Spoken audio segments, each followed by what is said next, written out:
Hello and welcome to the second Maritime London.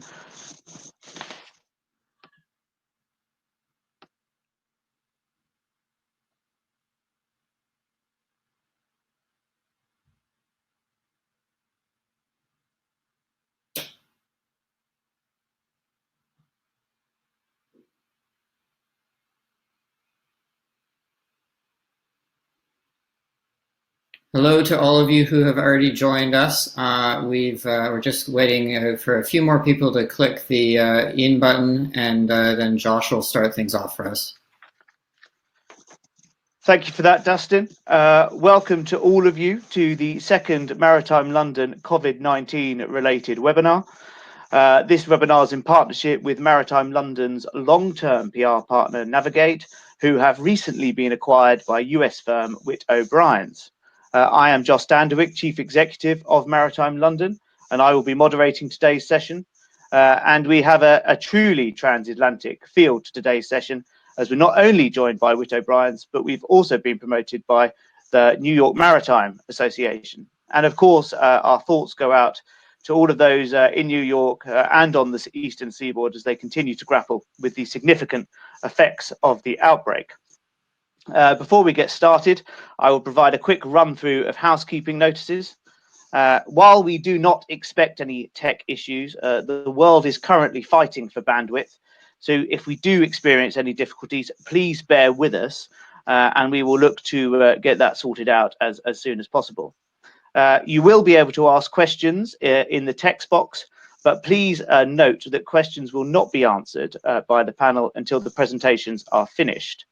Lastly, while we will do our best to minimize any background noise, I will apologize in advance for any pet, children, or telephone-related interruptions. Now to the content of today's webinar. As the pandemic epicenter has conclusively moved to Western Europe and the US, we have Sean Rock, Associate Managing Director of Witt O'Brien's, who will provide an update to the US port access and US Coast Guard's response to COVID-19. We then move on to Ian Carter, Associate Director of IG member the London Club. Ian will update us on how the clubs are adapting to the fast-changing and increasingly complex jurisdictional and practical issues being faced by club members, and of course the seafarers who are on the front line.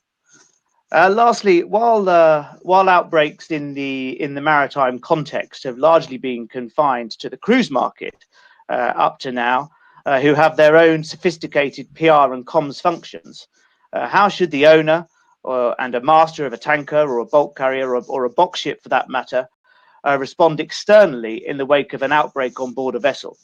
To take us through the crisis comms piece, we have Dustin Eno, who heads up Navigate's crisis response arm. Right, you will be pleased to hear that is all from me for now. I'd like to now pass the virtual floor over to Sean, who will kick us off. Sean, thank you. Thank you, Joss. Great opportunity to be here today with all of you virtually, and we'll take a few minutes here to start out talking about what's going on in North America. Particularly, I want to start out basically with CDC guidance. Many of you have seen this. It's gone around the world as well, but is the primary guidance that we're using in the United States and North America at this point. And as we've been going through this for several weeks, a lot of this is very familiar stuff for everyone at this point. It is consistent with what the World Health Organization has been putting out. So those things haven't changed much, but more specifically for guidance that's been provided to ships, we want to make sure that you can see and understand some of the primary things that they want us to do on board ships to reduce the spread, managing the sick crew members or passengers before and after exposure, preventing infection. PPE is an important aspect of it. Also, the reporting and consultation measures that are required and available to you. Also, how to manage that upon disembarkation. So we'll go through a few of those different points here, and how it how the Coast Guard looks at it. So what the Coast Guard has told us, I was on the North American panel last week with Interchenko, and in that the Coast Guard was pretty clear that they're not going to supersede any guidance that comes from healthcare professionals, the CDC and WHO. However, they are communicating, and one of their informal means of communication is through the Coast Guard Maritime Commons blog. What's interesting about this blog is that while it is not official communication from the Coast Guard does post much of their official communication there. And so it's a good resource for all, if you're not aware of it, to go, and you can find a lot of the information by which I've created this presentation, in fact. Primarily, for example, would be the Marine Information Safety Bulletins that are going to provide guidance or additional guidance on how what the Coast Guard's posture is with respect to the different ports. So you can find them there, as well as on Coast Guard's home port website. It can be a little bit monotonous to navigate. However, if you get into the port directory on the home port website, by port, you can find MSIBs, as they're called, available for each of the different ports as they've issued them. One of the confounding and challenging things is they use the same enumeration, and therefore that can lead to some confusion. One of the things that they have issued, and this is their primary MSIB that has been updated at least 3 times now, and that are restrictions for entry from certain countries. The latest to be added to that were Ireland and the UK. That was back in mid-March. The idea here is that vessels are permitted, if they haven't been in those areas or have no sick crew members, but if they have been in those areas or have crew members from those areas and those that are sick, then they can expect further delays as they work with local health and port officials prior to entry. So they're not closing the ports, they just have some restrictions there that they are including in the screening process of vessels when they submit notice of arrivals to the United States.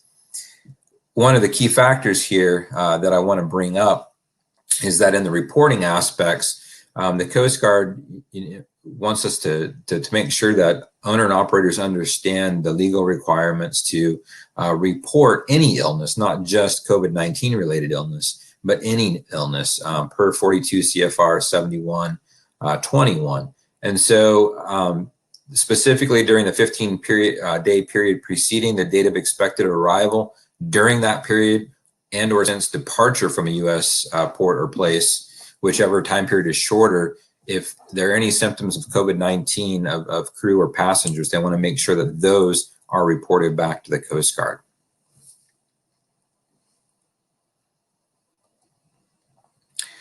Interestingly enough, there are individual U.S. Coast Guard sector or captain of the ports who have issued MSIBs as well, these marine safety information bulletins on a local or regional level within their individual ports to add additional details, screening measures, in this case for Sector Houston Galveston. A lot of the times they reiterate the existing MSIB that was issued from the Coast Guard at a Coast Guard wide level, but they add a few details that are important for vessels calling their high volume ports in this particular case. And there were 2 MSIBs issued by Sector Houston Galveston over the past week and a half. The second one was that they actually have this form that they want masters to attest to and certify that they've screened their crew members and passengers, anybody that's been on board. And so it's just a few extra steps that we're seeing at a local level. And when these type of things happen in one captain of the port, it's likely that over time, we're going to start to see them in more and more captain of the port areas. That's why I wanted to share it today. And then we've actually seen just late last week from a district level, not just a captain of the port level, but over multi-jurisdictions within the Coast Guard, they also issue MSIBs. And this is fairly rare, but from time to time, you do see that happen. And because of the increasing strain on the medical system here in the United States, as well as anywhere in the world, of course, they're taking a few extra measures in order to get medevacs off vessels, primarily for the passenger vessels. And a lot of this had to do with the 2 cruise ships that were sitting off in Florida. However, as through the weekend, we've all heard they've worked through that, but they've kept these procedures in place and reiterated this guidance here, where there's 2 or 3 additional steps that they go through consultation to confirm availability of medical resources before they consider medevacs. And then one of the interesting things here regarding vessel inspections, exams, and documentation would be that the Coast Guard, their posture is such that they need to continue business. It's important to facilitate commerce. They've said that they're not going to issue deficiencies or detain vessels for expired certificates, documents, or mariner credentials until at least October 1st, 2020.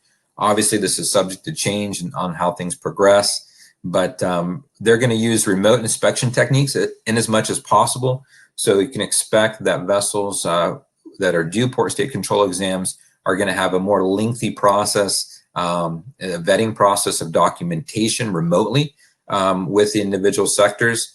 And you may see that inspections are deferred many times if documentation looks good, but they'll try to make use of all of those in as much as they can to minimize being on board vessels, except for when they feel it's necessary. However, obviously there are some that are going to require them to be out there. Some certificate of compliance exams are statutory, and therefore they'll look to be there in as much as they can. They may abbreviate that. Those that have Qualship 21 status, it's likely that that'll help them make it through that gauntlet much easier, and they may give a credit for an inspection or exam through remote means, and or just defer it for up to an additional 90 days beyond what they normally would. So one thing you can expect is the Coast Guard will verify that what measures on board have been implemented with respect to the stuff issued by the CDC that I briefly touched on earlier. They want to make sure that each vessel is screening the passengers or the visitors that come on board. And they want to make sure that they do not bring COVID-19 on board your vessel, nor do they step into a situation where there could be a potential outbreak on board the vessel. Again, one of the things that we're likely to see is that other individual captain of the ports or units, for example, MSU, that's Marine Safety Unit Texas City, issued a statement prior to preempting this statement from the Coast Guard and at a wider scale that they were not allowing any visitors on board during port state control activities and exams. And so marine surveyors, superintendents, and the like would not be able to come on board. And while we haven't seen that approach catch fire, so to speak, among many Coast Guard units, we have seen a few adopt that approach as well. So clarification, the Coast Guard has put out some clarification because in the United States, they've issued an essential maritime critical infrastructure worker package for those who are in support services of the maritime industry, that they want people to be able to continue to support that industry. And so you see a few highlighted there. Business is still open and we can continue to do so. We just need to make sure that, we're minimizing impacts and the spread as much as possible and taking care in doing so. They have encouraged companies who do provide many of these services to the industry to carry a letter on company letterhead for each employee that is dispatched to go to a vessel or who's even dispatched to their own offices in order to support the vessel in any way, shape, or form. So we see this becoming more and more prevalent here in the United States.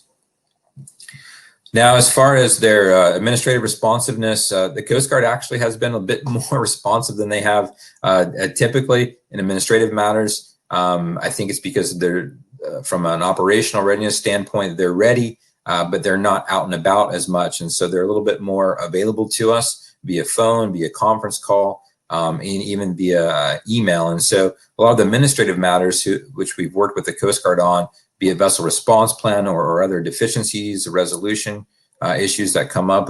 We've been able to bend their ear quite a bit and be in contact with them a little bit more regularly over the last few weeks regarding those particular matters, and that's been a good thing. One thing that I didn't capture on the slide, but was issued late last week was responsiveness if you have an incident in the United States, a pollution incident, making sure that your service providers have the means, the capability. This would be your contractors, the oil spill removal organizations, and salvage marine firefighting resource providers have the means during this COVID-19 pandemic to still respond fully within the planning timeframes in every port or place where they're required to. And that reiteration and reminder was sent out to all vessel owner operators who have response plans for vessels trading in the United States. So the Coast Guard is still mindful of what's going on and wanting everyone to stay at the ready as much as they can. Transitioning here a little bit to Transport Canada, they provided similar guidance as well to the marine sector regarding COVID-19. And in fact, they have a few points here that they've reiterated that their ports are open for international trade. They don't want to, they want to ensure that there's unrestricted movement of seafarers and other essential marine workers. Marine crew are deemed essential. They've deferred, of course, the cruise ship season. They've provided updates on shore leave access, and they are willing to grant some general exceptions for certain marine personnel on their certificates through September at this point, which, as we'll see, that could evolve a bit more over time. Panama Canal has issued some press releases and advisories, as well as regarding COVID-19. So on their website, you can see what they're issuing. They assisted in getting Holland America's cruise ships through so they could get to Florida. They also, explained what their process is, because of course the country itself is shut down, and that there's a quarantine if you try to go to Panama at this point. So they still want to facilitate commerce through the canal, because and I bring that up because it's paramount to being able to trade on the east or west coasts in North America. Some initiatives. Here's just an example of one of those type of letters, one from our company, where it's issued to certify that a particular worker is essential and critical for the maritime infrastructure. They would adopt. Companies are adopting letters like this and having their employees carry those in hard copy and electronically when they're out and about during these stay-at-home and/or shelter-in-place orders. Some other initiatives that we've seen that have been wonderful as well is, safety assessments. Our company, we don't go on board vessels or attend them without doing a pre-assessment with the master and the DPA to kind of see how things are going on board. We also do that same assessment for any of our people who representatives we would send on board, similar to what the Coast Guard is doing. We're just expanding that and making sure that we're keeping crews safe if we're going to go. Some other things we've seen out there are some port restriction maps that have been useful. That we've been monitoring those as well. So a look ahead, and this is my final slide, is we're not really sure what's going to happen with respect to how long this is going to last. And what we can foresee to some extent is that they're going to adopt and perhaps even codify in one way or another some of the measures that have been implemented for this for the future with respect to health and safety. And so while the current disposition has been primarily reactionary, and it's been difficult, and it will continue to be difficult for various reasons in the near term, it's likely that it will provide some long-term benefits, things that we can learn from that eventually will come to outweigh the costs in how we do business in the industry. And this is what I had to share with you guys today. I really appreciate the opportunity to be here, and I'll turn the time back over to Joss if there's no questions at this point. Sean, thanks so much for that comprehensive overview of the current situation in US ports and the Coast Guard response. While we'll wait until the Q&A session to get to any questions, one question on my mind is to what extent the Coast Guard is collaborating with other jurisdictions, either through the IMO or bilaterally or multilaterally through other avenues. And nice also, Sean, that you ended on an optimistic note in regards to the lessons that can be learned from the current crisis. I'd now like to introduce Ian Carter from the London Club. Ian will be providing an update on how the front line of the industry is responding to the pandemic. And I'd also just like to remind everyone that whilst it's great we're having lots of questions through the chat room, please remember that we'll do our best to answer as many of those once the presentations are over. Thanks very much. Okay, thanks, Dustin. Thanks very much for the invitation to be here. I understand many of you will have attended the webinar 2 weeks ago when Ella Hagel from Britannia spoke about the issues confronting seafarers. With the coronavirus pandemic developing so fast, I wish to take this opportunity to expand on Ella's comments. I mean, we've all seen the high-level news that certain countries have banned passenger vessels from their waters altogether, or have refused cruise vessels entry to their ports because there has been a COVID-19 outbreak on board. For those crew and passengers affected, it must be troubling times indeed. But by hook or crook, those problems will be resolved within days or weeks. What will continue for the foreseeable future are the issues being encountered by the crew and the bulk of the blue water merchant fleet. Approximately 90% of that shipping is covered by one of the international group of P&I clubs. I work for the managers of one of those clubs, and for the past few weeks have been tasked with working together with representatives from other clubs and the international group secretariat in understanding the challenges being faced by our members and how best we might assist our members with those challenges. And thankfully, the bulk of the world shipping has been able to continue operating unimpeded. Sure, with delays, but I mean, increasingly though, we're seeing a myriad of problems being encountered by vessels, and one way or other, most of those problems seem to be related to the crew, who are very much on the front line. The first difficulty our members are having is in effecting regular crew changes. And that's not easy when air travel is tightly restricted, and then on arrival at the destination, the crew member is required to undergo a period of isolation, usually for 14 days. The response has been to substantially curtail crew changes at this time, and with the agreement of the regulatory authorities, those crew presently on board are being asked, expected, to extend their period of service of what is in effect an indeterminate period. Now, before moving on to the problems that poses for the here and now, I want to raise the concerns we have regarding the welfare of crew who, well, they may now end up spending a year or so working on one vessel without a break.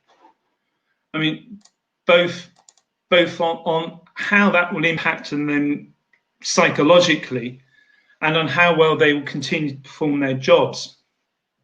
I mean, ships are dangerous places for a tired and poorly motivated worker who really wants to be someplace else. Last week, we had a crew member who, already having been signed up for an extended contract, was told his mother was dying back home in India from COVID-19. In normal times, he would have been granted compassionate leave and flown home straight away, or at least from the next port of call. But these aren't normal times. Unfortunately, his mother did pass away, and he's still on board the ship. Can you imagine how that man's feeling? Of more immediate impact has been the restriction posed by various ports and countries constraining access to/from vessels in the ports. I mean, as we've just been hearing from Sean. I prefer not to name the country or port. Let's just say it was in Europe. Just over a week ago, the vessel arrives, and on arrival, the port agent is advised that an AB on board has the raised temperature and the tender abdomen. A consultation via Skype with the tele-doctor service used by the ship owner suggested that the man has appendicitis. However, the port's then US restrictions prohibit the landing ashore of anyone who has a raised temperature. It's automatically assumed that the vessel has a COVID-19 outbreak. A doctor is prevented from visiting the vessel to verify the man's condition. It's only when 2 days later that the appendix ruptures and the authorities relent, allow the doctor on board, who immediately confirm that there's no suspected COVID outbreak and that he has a patient with peritonitis requiring immediate hospitalization. That AB has now recovered, has left hospital and is awaiting a flight home. I've no news on when that might happen. Over the past few weeks, there have been a number of cases where crew have required urgent treatment ashore. Sometimes, like in the case above, this is nothing to do with COVID-19. Then sometimes there can be a knock-on impact, like a pilot who refused to board because he feared he'd get infected by a sick crew member. Even in the case I'm aware of, the crew didn't have COVID-19 and his symptoms weren't consistent with COVID-19. Eventually the vessel berthed, but then the stevedores walked out when they saw the ambulance. Then there were issues at the hospital and the sick seaman wasn't allowed in. It was only when the test results came back in the negative 3 days later that the stevedores agreed to start work. All in all, there was a 5-day delay in operations. I could cite more examples to provide you with a flavour for the sort of difficulties routinely being encountered by vessels with crew who need medical assistance. Thankfully, blue water ships are amongst the safest places to be just at the moment due to the isolation. That is until there's an outbreak on board. To date, I haven't been involved in such a case, but unfortunately, I suspect that's just a matter of time. I hope that when it does happen, it does with that vessel being close to the port where the authorities are understanding of the difficulties on board. But what is clear at the moment is seafarers are very much on the front line, with most of the initial COVID-19 related problems being encountered by vessels directly impacting on crew. I believe, though, in time the focus will shift as the cost to the owners, operators, charterers are more keenly felt. From the P&I perspective, one area which causes us concern at the moment is our inability to place experts on board in the event of a casualty. In the event of a major or even moderate casualty, getting salvors, oil spill response organisations, SCRs, or other essential experts on the scene as fast as possible, often within hours, can be key to managing a casualty as well as possible in those difficult circumstances. In many countries at the moment, that simply won't happen. The consequences could be, well, perhaps it's best not to speculate.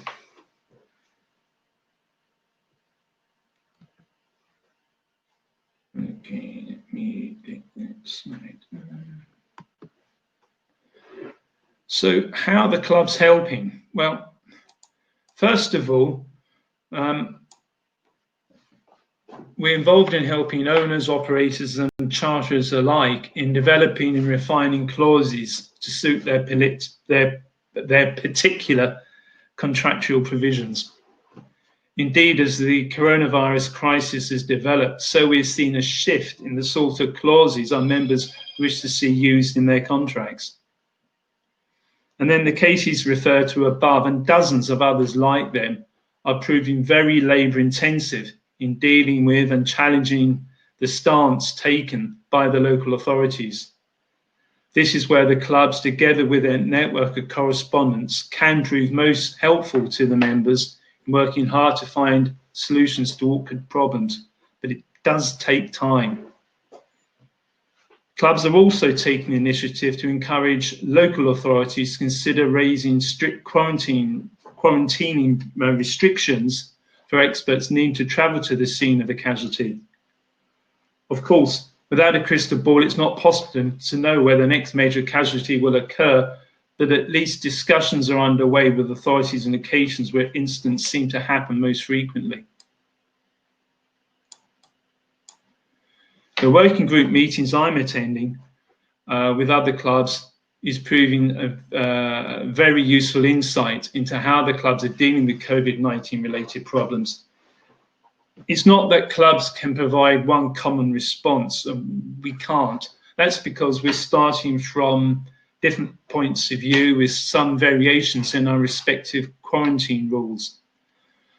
For instance, some clubs require the outbreak to be on board the entered vessel, whereas other clubs do not. But in the main, the response and cover between the clubs will be the same or similar in the majority of cases, with the majority of those cases capable of being covered under the usual illness rule if the quarantine rule has not been triggered. After all, someone suffering from COVID-19 has an illness like anybody else. The one situation that typically falls outside a club cover is where the owner or operator incurs additional costs, where his crew are obliged to be quarantined or isolated for up to 14 days when joining or leaving a vessel. I'm sorry to say that falls outside of cover, unless, of course, the crew change is as a result of an illness or injury. With some vessels having reduced manning levels, it's worth noting that most flag states are granting exemptions to the minimum manning requirements, given that COVID-19 has been declared as a pandemic by the WHO. If a member obtains such an exemption, then that of itself is unlikely to impact on seaworthiness for the purposes of the Marine Insurance Act, or impact on an individual club's rules. However, even if a particular flag state does not grant an exemption, then most clubs have the discretion to waive the standing requirement that the member comply with all statutory requirements of flag state, etc., and to continue, or if necessary, reinstate the P&I cover. One positive development I'd like to report is that, and it will go live today, I believe, is on the International Group website. It's a platform assembled by GeoLect, which collates data from various sources, the clubs themselves, GAC, Wilhelmsen, and Johns Hopkins University. This will provide in one place a substantial amount of information regarding country and port restrictions and other relevant data. I expect in short order most clubs will be advising their members on how to access this dashboard. As I said, I believe this will be going live later today, if not perhaps tomorrow. I certainly hope people find this a useful tool in sourcing the latest information they need, because it's certainly, I believe, I've seen it in action. I believe it's a very useful tool. Another group within the clubs is working with the IMO and the ICS in an effort to encourage states to facilitate shipping. And when the initial reaction in a number of places has died down, so we'll be better placed to see what the new normal is and what the lasting impact is on crew and maritime trade in general. And now back to you, Joss. Ian, thank you so much for that. And it's all too easy to forget about the very real struggles that seafarers are facing in the general melee of COVID-19 related communications coming from the industry. But particularly the story of the Indian seafarer whose mother sadly passed. You starkly illustrated not only the importance, but what the clubs are doing to support seafarers through the crisis. And of course, also, we often forget about how coordinated the clubs are through the IG, which is obviously being hugely helpful at the current time. Now we'll move on to Dustin, who will look at crisis comms within the context of COVID-19. And of course, casualties they don't occur in isolation. There are many stakeholders, both externally and in the industry, and how to respond professionally and effectively at times during casualties and at times of crisis is exceptionally important. So Dustin, over to you to tell us all about how it's done. Thanks very much. Thank you, Josh. As anyone who's opened a newspaper, looked at the internet, or turned on a television will know, the media has been taken by storm, has been taken over by COVID-19. I'm going to pop a poll up here, and I'm just curious to see people's reactions on the right-hand side. What percentage of all media, all English language media coverage, do you think is focused on COVID-19? I'll give people a chance to respond to that, and we'll come to the answers in a little bit. I'm going to show some numbers that might help inform your answers, so you might want to hold off answering there for a second. If we look at a graph, this is a graph of daily news articles that have been published over the first part of this year. So this is the amount of coverage that has been received for COVID-19. And what we can see is the graph going up quite dramatically. Now, some of you will notice some very interesting dips, and those dips are weekends. Journalists, like most of us, do tend to work Monday to Friday, and so even when we're dealing with a major case such as this, we're going to see those dips. It's also interesting to note that we maybe have reached a peak. The last week has seen a bit of a downward trend. So back on March 24th, we saw just over 1 million articles in one day published on COVID-19 and coronavirus. Who knows where we'll go in the future, but it does look like we might be trending down, and we'll talk about why that might be. If we look at the maritime trade press, which I think is also interesting, we see a similar pattern, though a slightly earlier peak. I don't think it's statistically significant that that was an earlier peak there, but interesting nonetheless. And we also see those deeper dips through the weekends. And those of you who've had the misfortune of dealing with incidents will know that having an incident on a Saturday tends to result in less media coverage than having an incident on a Tuesday. And that's just a reality of the world that we deal with. The other thing that's interesting is that social media has become more prominent than ever. Social media has always been important for the last 5 or 10 years, but Instagram has reported that there are 26% more impressions on posts, 26% more use of the platform. TikTok engagements, that's people actually liking or sharing or playing the videos, that's up 27%. And Facebook is telling us that the average traffic they're seeing every day now is 10 to 12% above the peaks that they would normally expect to see on New Year's Eve, which is traditionally where the peak platform use occurs, as everyone takes it as an excuse to wish their friends and family a Happy New Year. So a few points that are more specific to us. Employees in isolation are more likely to turn to social media, and those who are working from home are also more likely to do so. This is not necessarily a bad thing. It's a very important way of staying in touch and very important for mental health. But we would strongly suggest that companies take this as a time to remind their employees of the company's social media policy and what's expected of them in their use of social media. We would caution, though, that this is not a time to be attempting to censor or attempting to rule with an iron fist. If you're perceived to be telling people, your employees, that they are not ever allowed to use social media, there's very likely to be a backlash, and now's not the time we want that. So I'm going to put the answer to the poll up here in a second. It's interesting. 26% of you got it right. Well, 70% of you guessed that it was between 75 and 100%. And this is interesting. That's actually what I expected. So the real answer is about 58% of all media coverage, all English language media coverage at the moment is focused on COVID-19, which is quite a bit lower than most of you guessed. And I'm going to suggest that that's the case of perception bias. If you look only at the front pages of news websites, almost everything on the front page is focused on COVID-19.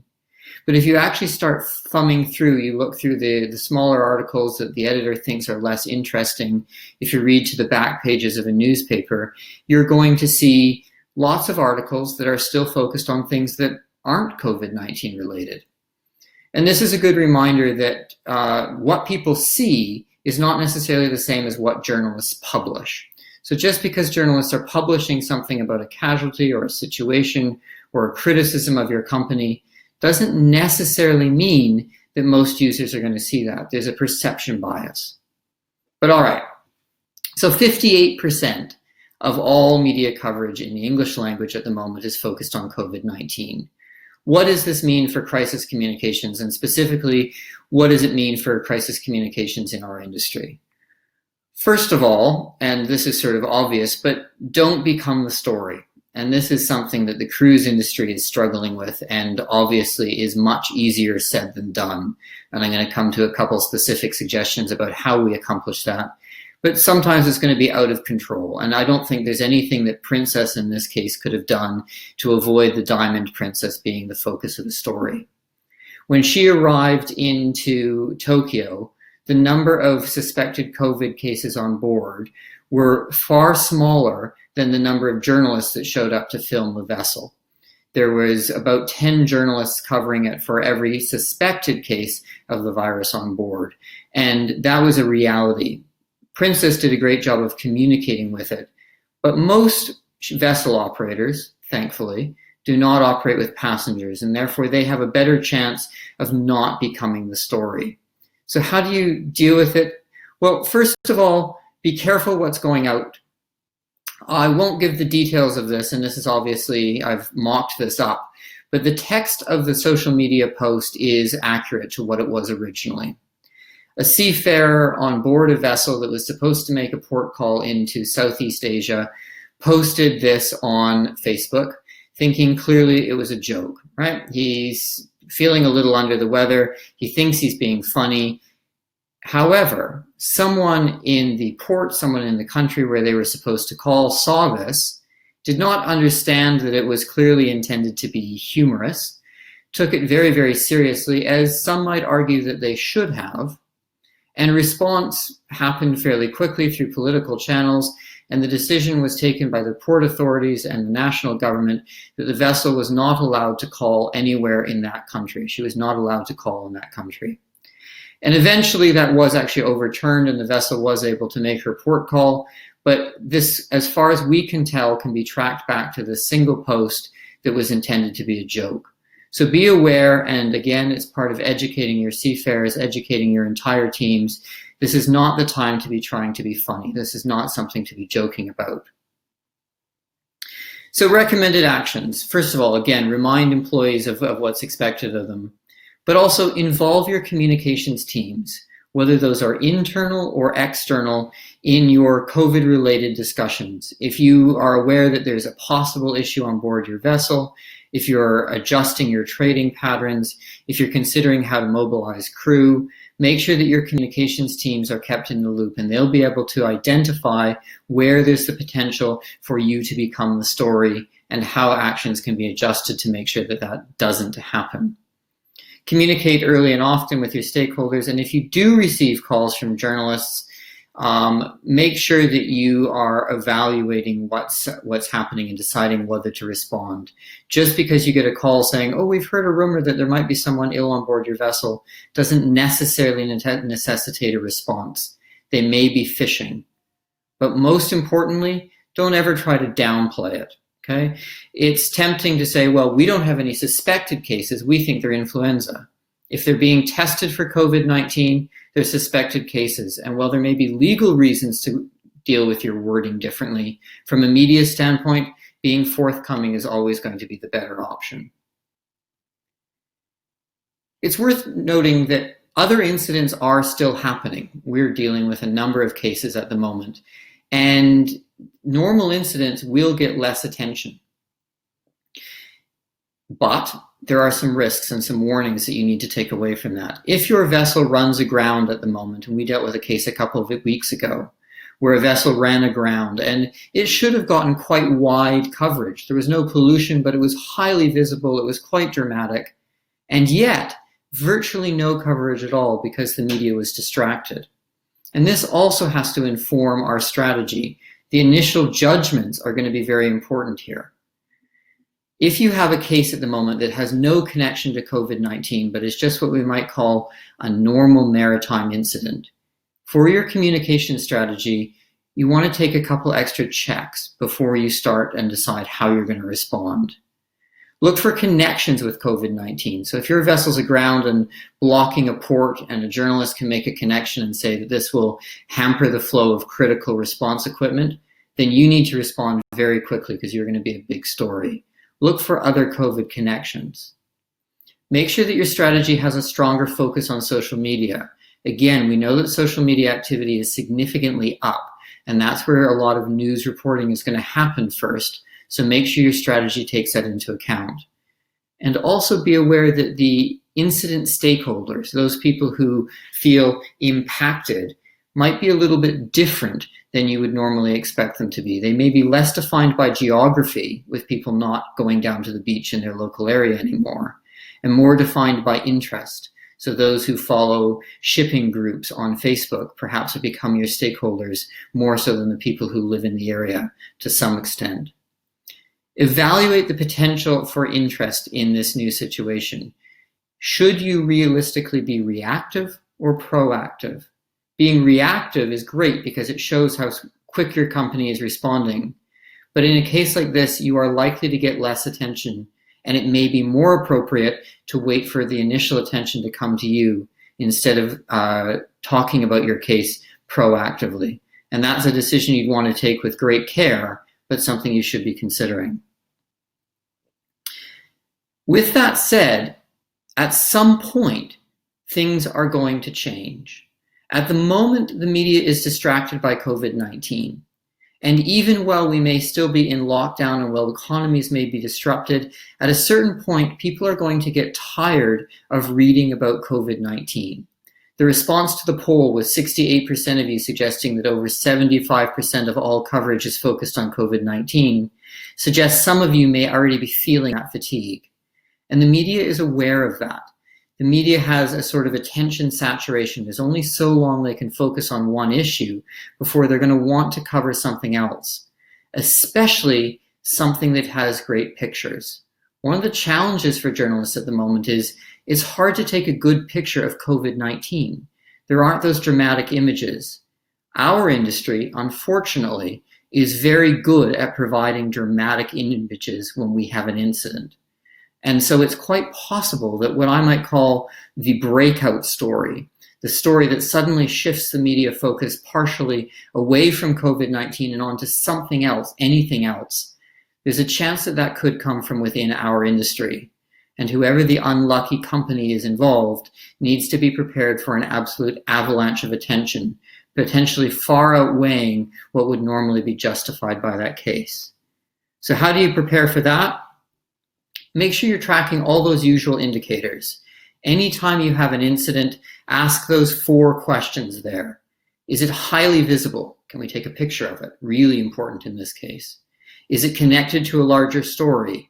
Again, COVID-19, but there are other stories still in the world. Recognizable names or brands involved. Think about the cargo interests, the brands that are painted on the side of the vessel. And ask yourself, could people feel impacted? Feeling impacted is not necessarily the same thing as being impacted, but could they feel impacted? And track the COVID coverage cycle so that you know if it's dipping, it suggests that the media is looking for something else. Don't get complacent and make sure that you're ready to respond with sufficient resources. So what's next?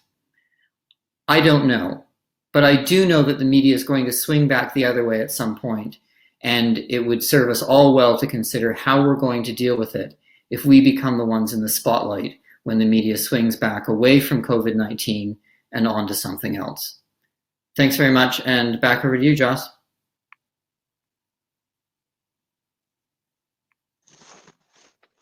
Dustin, thanks so much for that. really, really insightful comment there, not only in terms of how to deal with a potential COVID-19 case on board a vessel, but also how the press in general react to crises, and perhaps it's fair to say, particularly in the wider media, not the shipping media, but the wider media, how short their attention span is, and how they have a constant need to find a story. I'd now like to move on, and we've been very fortunate. We've had a number of questions from the chat room. Unfortunately, we've got 10 minutes left. Our presenters have timed it all perfectly. We're not going to be able to answer all of the questions that have been fielded, but I've got a selection here, and we'll do our best to get through as many as we can. So the first question is to Sean from Angus Tapp. Are there different reporting requirements between cargo ships and super yachts? Sean. Yeah, so currently, Angus, there are no different reporting requirements. So the Coast Guard has a standard reporting requirement for all vessels. They have to submit a notice of arrival into the United States. So they are the same.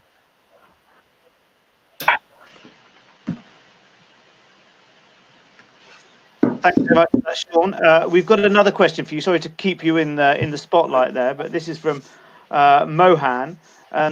Is there a specific format of letters that the authorities are interested in for surveyors or auditors to carry while attending vessels?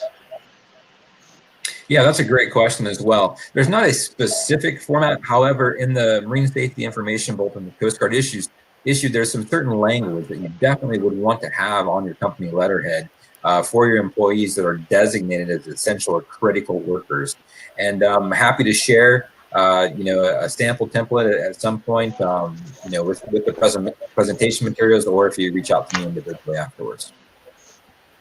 That's great, Sean. And just for everybody's advice, the presentations and the recording of this webinar will be available soon after we've ended this afternoon.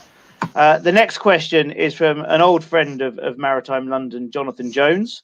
And we often talk about the technology within the industry. Perhaps this isn't a question we've covered off particularly fully in relation to COVID-19. But Jonathan is asking, is it time to introduce high-tech seafarer ID that holds e-records and crew travel medical certificates for port state inspections? Sorry, Ian. That's me. Yeah, Ian, that's over to you. Okay. Sorry, Ian. I thought it may be. The short answer is yes. I think it probably is, and I'm not sure that COVID-19 should necessarily be the reason for that. I think it's probably overdue anyway. Something which the working group I'm helping with are looking at a number of issues where small things perhaps, but a number of things where we're thinking, well, perhaps there can be an improvement to the way things are done generally. I mean, this morning there's just a small thing perhaps, but we were talking about where we're doing an ullage survey and how, with proximity rules, how the two surveyors perhaps shouldn't be getting too close, how perhaps that could be done with the use of a digital camera, just one surveyor being physically in attendance or the other one somewhere else perhaps. I mean, things like that, which this current problem, this current crisis have brought to the fore. And yeah, I hear you, Jonathan. Something like that is overdue. And Ian, another one for you from Milan. Apologies for any mispronunciation here, Milan Karkanis. What are, and I think you'll find this relatively easy to answer, Ian, because I know you're doing a lot, but what are P&I clubs doing about mental health and well-being for seafarers? That's a good question. I mean, the first thing we're trying to do is understand the extent of the problem. And it's difficult for us. I mean, I'm not trying to dodge the question at all, because it's an issue which is close to my heart, and I really don't think we understand just how broad the problem is.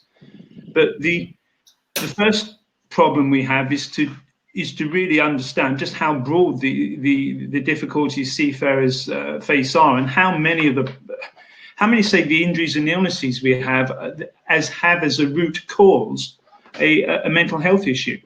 That man who's fallen down a ladder, what caused him to fall down the ladder?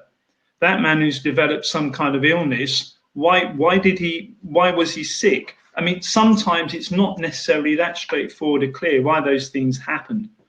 And I'm not suggesting someone who's developed COVID-19, it only happens to people who have mental health issues. That'd be absurd. But yeah, it's something we are looking into, and sort of, I've been doing some research with one university and also with the Sailors Society, just trying to, open up what data we have, as have other clubs, to try to help people understand better just how wide a problem this is. Yeah, I mean, it's interesting, isn't it? I mean, there have been a number of initiatives, and there are a number of current initiatives looking at the mental health and well-being of seafarers, and of course, as you rightly put out in your presentation, the inability to exchange crews and the lack of shore time is surely going to be putting a significant burden onto seafarers. And of course, it doesn't matter how many initiatives are, you can't escape the inherent nature of seafaring, which means that you will be away from loved ones for a significant period of time. But as I say, it's good to see the clubs doing what they can to support seafarers during what is obviously an incredibly difficult time. Now, one for you, Dustin, from Gerald Moore. This is slightly outside of the scope of this webinar, but we'll do our best to answer it. How can we support clients in the oil and gas sector, and what does it mean for companies in Africa? I think the oil and gas sector faces a lot of the same challenges as the maritime industry in terms of being industrial operators that often receive poor public opinion. A lot of oil majors are perceived to be only out for profit, in the same way that a lot of shipping companies, unfortunately, are often seen in the same light. So I think a lot of the lessons that would apply to the maritime industry do apply to the oil and gas sector. So how do we support them? Some of the things I talked about, making sure that we're seen to be proactive, we're seen to be supporting employees, we're making sure that we're communicating internally as well as externally. One of the most likely places for criticism to come from initially in a time like this is from an internal source, an employee who feels mistreated, who feels that they're not being communicated with, who feels maybe that they're being asked to do something that they perhaps don't feel is safe. So maintaining those internal relationships is really going to be a huge benefit to the external perception of a company as well. To the Africa question, it's not my area of expertise, but I think the focus is going to need to be on understanding how it's being perceived country by country. And one of the things that we're talking to our network partners about around the world, and certainly we hope to continue to do so, is gaining their insight. This is a global pandemic, but that doesn't mean that the experience is being seen the same in Singapore as it is in Brazil, as it is in the US. These different places have different challenges. And so being aware of the local context and communications is going to be really important. Yeah, no, absolutely. And again, another question for you, Dustin, from Mohan again. I think this is a relatively straightforward question, but have you noticed there being any bias in respect to individual nations reporting of actual COVID-19 figures? I mean, I'm not a statistician, so reporting of figures, I'm not the best person to comment on that.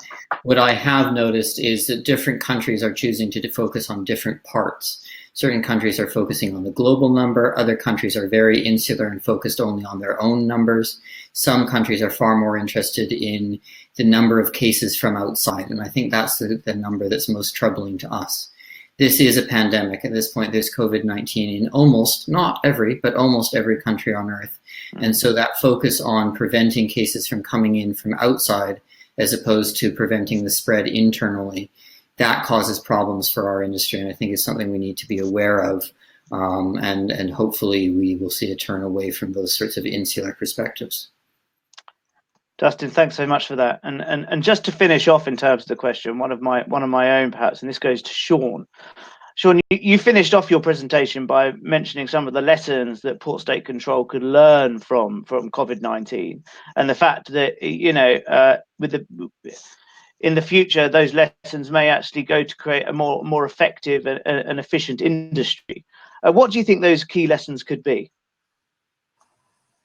Yeah, thanks, Joss. Yeah, you know, it's a little bit too soon to prognosticate. However, I mean, the remote aspects of being able to verify a lot of the stuff that the Coast Guard does, you know, via video, via review of documentation, that could end up staying. That could be very beneficial to the scheduling of Port State Control exams and minimize the inspectors have to be on board and delaying, you know, operations. And so I think now that they have to demonstrate doing it for, you know, the near term, I think it's something that as an industry we could all look to and say, you know, that's a best practice that maybe we need to move to in the future and adopt more whole scale.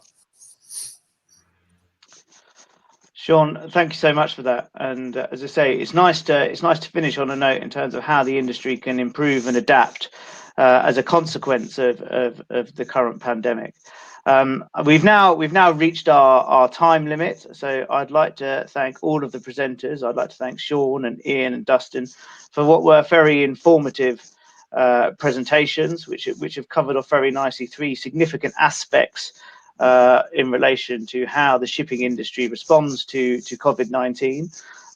For those of you, I'd also like to thank Navigate, who have hosted this webinar very well, and all the work that Dustin and his team has done behind the scenes to get us here.